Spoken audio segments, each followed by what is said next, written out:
What is up, my Pika crew? This is ThePikaWu, and welcome to an X and Y Wi-Fi battle. This one's going to be against a guy called Mega Keldeo. Be sure to check him out after the match. A link will be in the description below. He does Wi-Fi battles as well as other Pokemon related stuff on his channel, so if you're interested, please be sure to stop by his channel and help him out by subscribing. He's been here for a while now. He's been part of the Pokemon community. He's a really great guy, really great battler, so I hope you guys take just a couple minutes to check him out and see if you like his material or not. So now onto the team matchup analysis, and we look at the team matchup. It looks like we both have a pretty balanced and even team. No one player has an advantage in terms of the team advantage because both our teams are pretty even. Every Pokemon on both teams can be dealt with and countered if played efficiently, so there's no one-sided matchup in terms of Pokemon.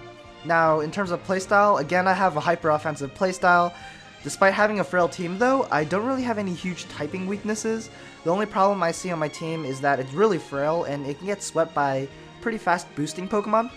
Now, my opponent has a balanced offensive team.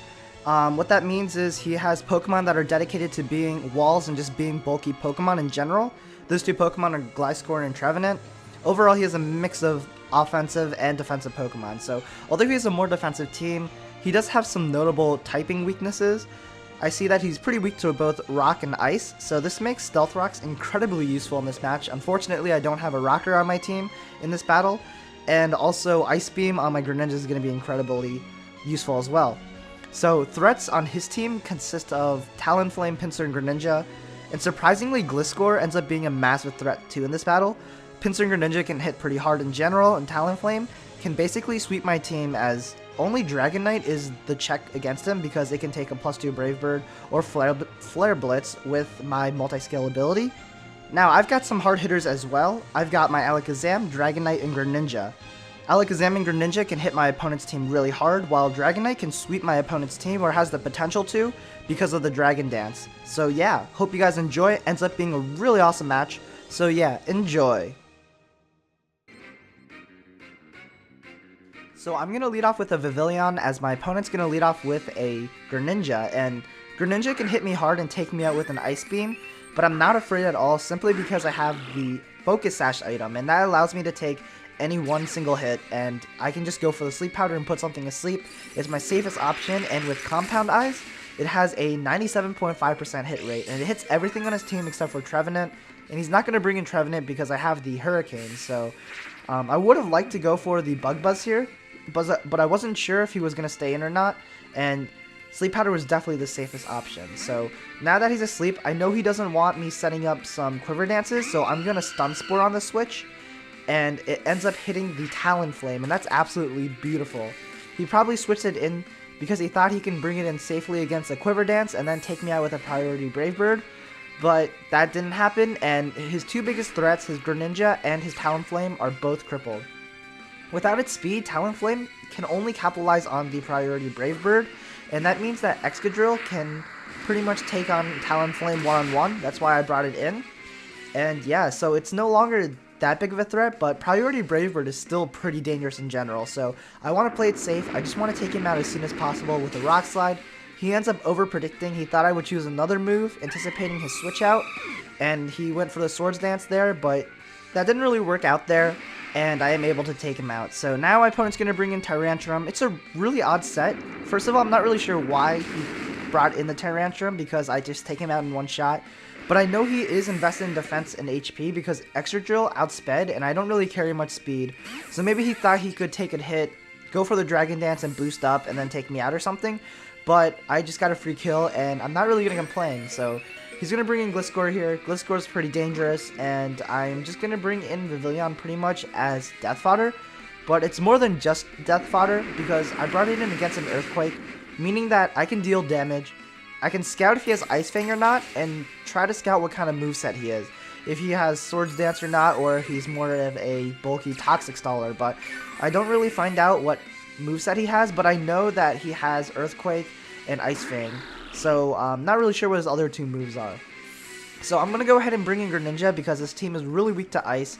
his Ice Resist, his Greninja, is asleep, so I'm pretty much free to just go for the Ice Beam as my opponent goes into his Trevenant, and he brings in Trevenant because it can take any single one hit. It can take a Dark Pulse, Ice Beam, and it can take U-Turn incredibly well. I'm pretty sure that's probably what he was predicting me to go for the U-Turn, but I ended up not going for the U-Turn. So he now brings in Greninja to take the Ice Beam. Ends up being a solid 3-hit KO, and I am actually going to switch out instead of going for 2 more Ice Beams because I don't want to risk a speed tie and losing my Greninja against a U-Turn. So I bring in Dragonite instead, and I know that this seems like a pretty odd switch in, but the reason why is because if I bring in a Greninja counter, then he's probably going to switch out, and bringing in Dragonite probably lures him into going for the Ice Beam instead of switching out, and then I can live the hit as long as he's not a choice spec set, and then I can retaliate back with like a Dragon Claw. But unfortunately for me, he actually gets the freeze, so I am not able to take down the Greninja, and this is really unfortunate for me because Greninja lives for another day, and my biggest threat against his team is crippled. So now I'm just going to bring in Klefki to take an Ice Beam, and to scout what kind of set this Greninja is, to confirm if he is a Choice Scarf set. Seeing that he went for 2 Ice Beams, and seeing that he switched out here, confirms that he is indeed a Choice Scarf set. So this is going to be pretty bad because I don't really want to play speed ties against this Greninja when it's Greninja versus Greninja, because I am a Modest Nature set. So now he brings in the Gliscor, and Gliscor is a pretty huge threat. It can deal super effective damage with Earthquake, and it can set up on me if it is a sub-staller. So he does go for the sub, so I am pretty scared if he is sub-Swords Dance or sub-Toxic.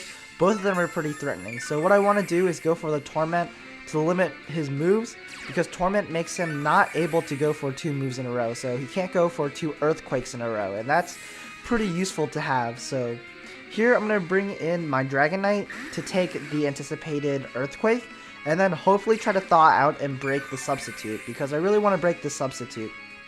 And unfortunately for me, I don't thaw out, and he can take me out with an Ice Fang. So I can't bring in my Greninja because he can go for the Earthquake and deal a lot of damage as I break the Substitute. So I have to bring in another Pokemon so to lure him into going for the Earthquake. So what I do is I actually bring in my Excadrill here, and then that forces him to go for the Earthquake, and then I can bring in my Greninja safely without getting hit by a Earthquake. I would have liked it if my Rock Slide was able to break the Substitute, but I knew it wasn't, and that's fine, because now that he goes for the Earthquake, he can't go for an Earthquake against my Greninja as I break its Substitute. But now with hindsight, I don't think that was the greatest plan at all, because if he really wanted to, he could go for the Substitute as I go for the Ice Beam against his Greninja, and then he would have a sub up again, and then because of the Torment, he can go for the Earthquake. So I kind of wasted both my Frozen Dragonite and my Excadrill there, but I thought it was a good plan initially, but I didn't really think it through. But luckily for me, he actually doesn't go for 2 subs and then an Earthquake. Instead, he actually just goes for the Toxic just to poison me, so that's actually not bad. I guess things could have been worse. I'm just going to go for the safe Ice Beam again. I really have no need to predict at all, because like I said, it hits his whole team, and he ends up just sacking his Trevenant, and that's a really, really good play, because that allows him to not risk the speed tie. So what that means is, instead of bringing in the Greninja on the Ice Beam and then risking the speed tie, he can just sack his Trevenant and then scare me out with his Greninja with the potential U-turn. And because of the Protean, its stab, it's super effective, it's definitely going to take me out, and I don't want to lose my Greninja because it is my best counter against his Gliscor. So instead, I'm just going to switch into my Klefki, and he makes a really great play. He doubles, so that reveals that he doesn't have U-turn, and he doubles into Gliscor. So this Gliscor versus Klefki matchup is obviously very bad for me and very good for my opponent, because he can just set up a free Substitute. So I have to switch out again against the Substitute, and I really don't have any Pokemon that can deal with this Gliscor, because the rest of my Pokemon are really frail Pokemon. I've got my Alakazam, I've got my Greninja, and then I've got my Klefki left. So he sets up a sub against my Alakazam, that's fine. I know if he wants to go for the poison, that won't hurt me at all because I have the Magic Guard, so in that sense, I can counter this Gliscor because he can't substall me, but he can go for the Earthquake, and because I'm pretty frail, that's going to deal a ton of damage. Luckily for me, I am going to survive, and that is actually really, really helpful. So I actually want my Alakazam for later, so instead of letting it die and just going for the Psychic just to deal as much damage as possible, I'm actually going to switch out and let my Greninja take the Earthquake. And I know I can live the hit because I gauged the damage it did against my Alakazam. And yeah, so this puts a lot of pressure on him, and that also puts a lot of pressure on me because I have to predict correctly, because if I predict falsely, then I'm going to lose my HP from the poison. So instead of going for the Ice Beam there, I know he's going to switch into his Greninja. It was a really risky play because if he stayed in predicting my U-turn, he could set up another substitute, and that would have been really, really bad for me.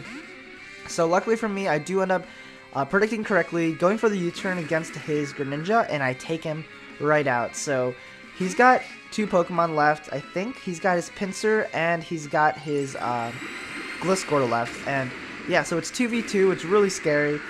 This Pinsir is a huge threat, but for now, I'm just going to Mega Evolve.